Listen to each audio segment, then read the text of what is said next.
हाय दोस्तों, कैसे हैं आप। तो आजकल हर जगह देश में एक ही नाम गूंज रहा है, सोनम सोनम सोनम सोनम रघुवंशी। और सोनम बेवफा है, hashtag Sonam, hashtag Indore murder case और शिलोंग मर्डर केस। हर तरफ बस एक ही नाम चल रहा है।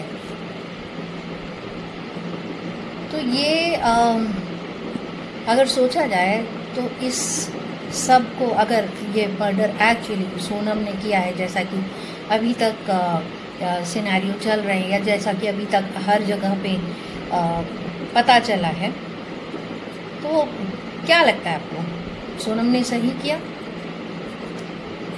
क्या ये सही था?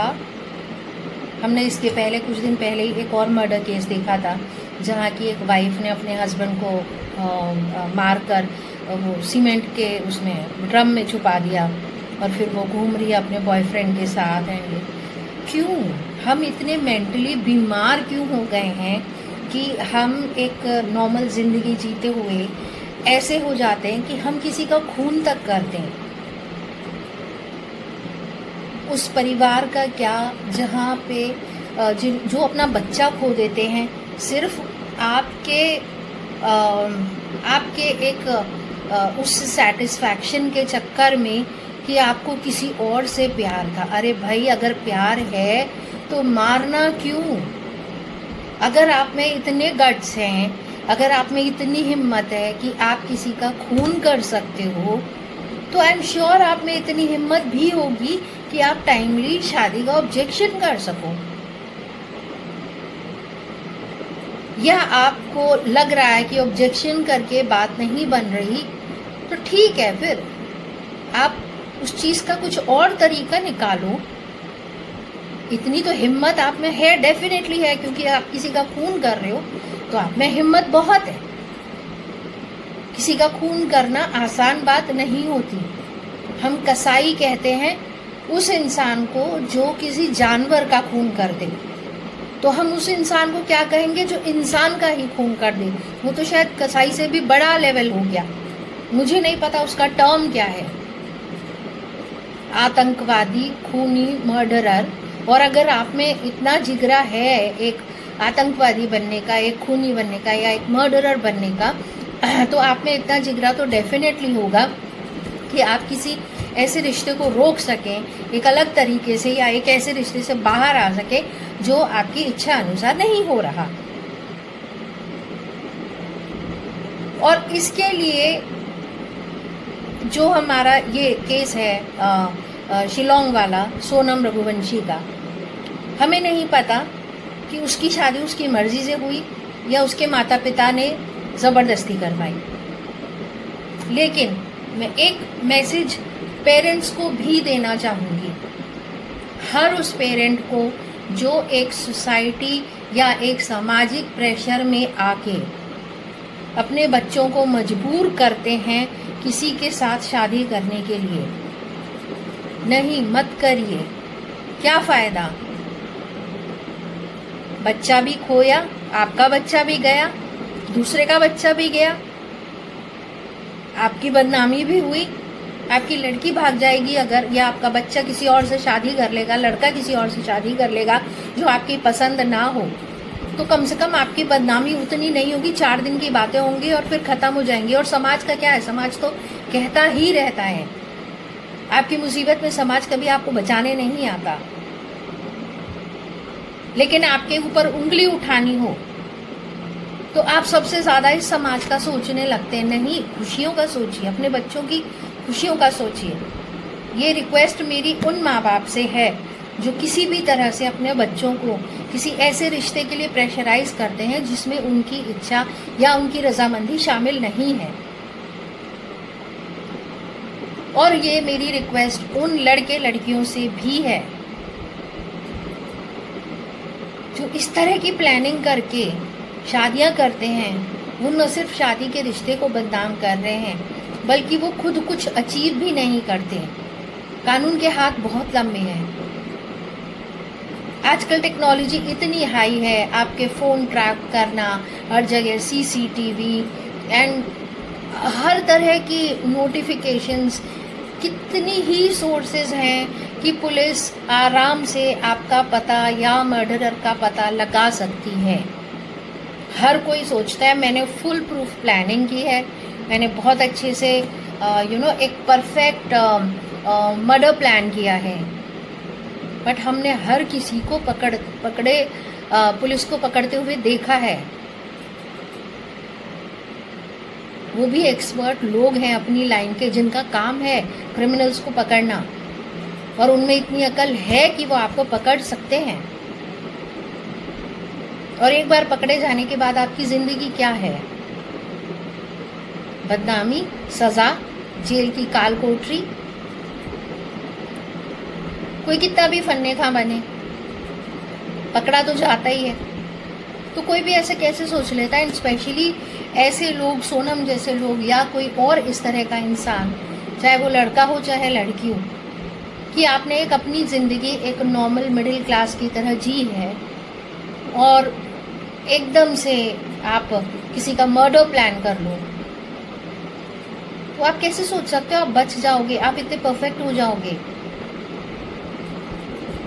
कहते हैं हर क्राइम करने वाला कितना भी परफेक्ट क्राइम करे, वो कोई ना कोई सुराग छोड़ता ही है।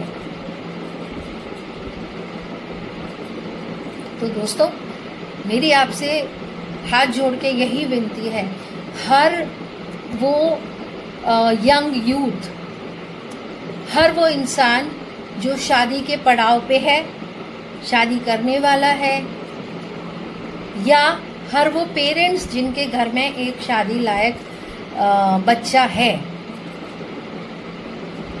ऐसे रिश्तों में कोई ज़बरदस्ती मत कीजिए, किसी की जान मत लीजिए। आप में जान लेने की हिम्मत है, वंस अगेन आई रिपीट, रिश्ते से बाहर आ जाइए। अगर आपको अपना पार्टनर पसंद नहीं है, डिवोर्स ले लीजिए। अगर आप डिवोर्स नहीं ले पा रहे हैं किसी भी रीज़न से, क्योंकि मैं एक लॉयर हूँ, लीगल पेशे से ताल्लुक़ रहा है मेरा, तो पता है बहुत बार ऐसे भी रीज़न्स होते हैं कि आपके पास शायद डिवोर्स लेने का ऑप्शन ना हो, बट उस केस में आप कुछ और तरीका सोच सकते हैं। आप बंदे से अलग रहना शुरू कर सकते हैं रादर देन किलिंग समबडी, क्योंकि अगर आप किल कर देंगे फिर तो आपकी ही लाइफ खत्म हो जाएगी, फिर उस किलिंग का भी फायदा क्या रहा, राइट? तो बेटर है ऐसा सॉल्यूशन निकालो ना कि आप अपनी जिंदगी भी जी सको और सामने किसी और को नुकसान भी ना हो। और ऐसे बहुत से रास्ते हैं, सोचने की ज़रूरत है। आप हेल्प लीजिए, आजकल इतने एनजीओज हैं, पुलिस हेल्पलाइंस हैं, वुमेन हेल्पलाइंस हैं, there are lots and lots of sources, contact them. There are NGOs, उनको कॉन्टैक्ट करिए। अगर आपको लगता है किसी तरह आप हालात में, आई एम श्योर इतना एक दिन, मतलब बहुत अपने पूरे टाइम में एक मौका आप ऐसा निकाल सकते हैं। आजकल तो पुलिस के इतने ऑनलाइन हेल्पलाइन नंबर्स हैं कि आप एक फ़ोन कॉल करें और पुलिस आपके लिए आ जाती है, आपको प्रोटेक्ट करती है। तो फिर ऐसे काम क्यों करना, उसका अंत क्या है? अब सोनम ने, अगर ये काम सोनम ने किया है, ऑल्दो अभी तक लीगली कुछ प्रूफ नहीं हुआ है, बट अगर हम न्यूज़ की बात करें या जो कुछ चल रहा है पूरे उसकी बात करें, अगर हम पूरे सिनेरियो को देखें कि अगर सोनम ने ये कत्ल किया है, उसने सोचा होगा कि ठीक है मैं इसका कत्ल कर दूंगी, मैं अपने बॉयफ्रेंड से शादी कर लूँगी फिर, और अपने बॉयफ्रेंड के साथ हंसी खुशी ज़िंदगी गुजारूंगी। क्या वो गुजार पाई? क्या वो खून करके खुश हो गई? नहीं। अब उसे क्या मिला? मानसिक प्रताड़ना, हर जगह बदनामी, एक टैग, और जेल की काल कोठरी। कोई सुखी जिंदगी नहीं मिली। कोई खुशी नहीं मिली, बद्दुआएं मिली उस माँ से, उस परिवार से जिनका लड़का उसने, जवान लड़का उसने मार दिया।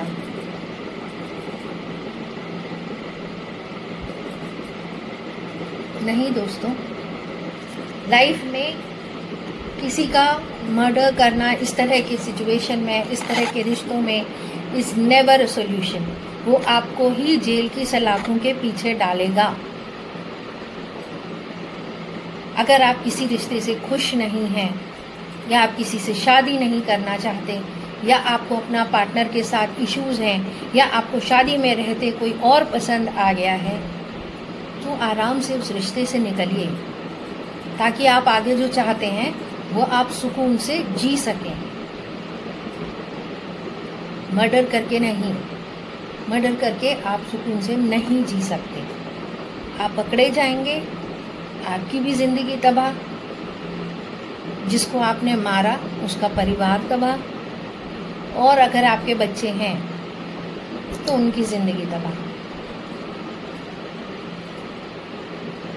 तो दोस्तों, मेरी आपसे हाथ जोड़ के विनती है, मेरी पेरेंट्स से भी हाथ जोड़ के विनती है, पेरेंट्स कभी किसी ऐसे रिश्तों के लिए अपने बच्चों को प्रेशराइज ना करें, उनकी इच्छा का ध्यान रखें। ठीक है, अगर उनकी इच्छा में आपका आशीर्वाद शामिल होगा तो चीज़ें आई एम श्योर अच्छी होंगी, और नहीं भी होंगी तो वो उनकी जिम्मेदारी है, क्योंकि वो उनकी चॉइस है। माँ बाप एक हद तक बच्चे के लिए कर सकते हैं, पर वो उनकी किस्मत कंट्रोल नहीं कर सकते। एंड सेम इज कि बच्चे जो भी शादी की उम्र के लेवल पे है, वैसे तो माँ बाप हमेशा आपके लिए जो भी सोचते हैं वो आपकी भलाई के लिए सोचते हैं। उनको लगता है कि हाँ, हमारे बच्चे को ये बेस्ट मिल जाए। उनका एक अपना तजुर्बा, अपना अनुभव होता है, जिसके बेसिस पे वो आपको बेस्ट देना चाहते हैं।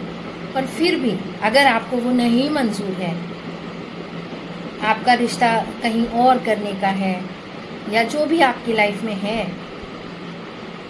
तो उसको सॉर्ट आउट करिए। मर्डर मत करिए। मर्डर करके सिर्फ और सिर्फ मिलेंगी जेल की सलाखें। तो दोस्तों, हाथ जोड़ के किसी को कुछ बुरा लगा तो माफ़ी, पर मेरा मोटिव इस मैसेज के थ्रू सिर्फ ये समझाना था। मैं दोनों ही पक्षों को समझाना चाहती थी, माता पिता को भी और बच्चों को भी, क्योंकि दोनों को ही अपने एंड से, हमारे इंडिया में ये देखा गया है कि कई बार माँ बाप भी इमोशनली ब्लैकमेल कर देते, ऑल्दो उनका मोटिव बच्चे को संभालना होता है, बच्चे को प्रोटेक्ट करना होता है, पर और कई बार हमने ऑनर किलिंग जैसे केसेस भी देखे हैं, बहुत देखे हैं। और आज भी इंडिया में कई जगह पे ऑल्दो हम इतना आगे बढ़ गए हैं, मॉडर्निज्म का एक हमने अलग लेवल पार कर लिया है, पर आज भी ऑनर किलिंग बहुत सारी जगहों में होती है।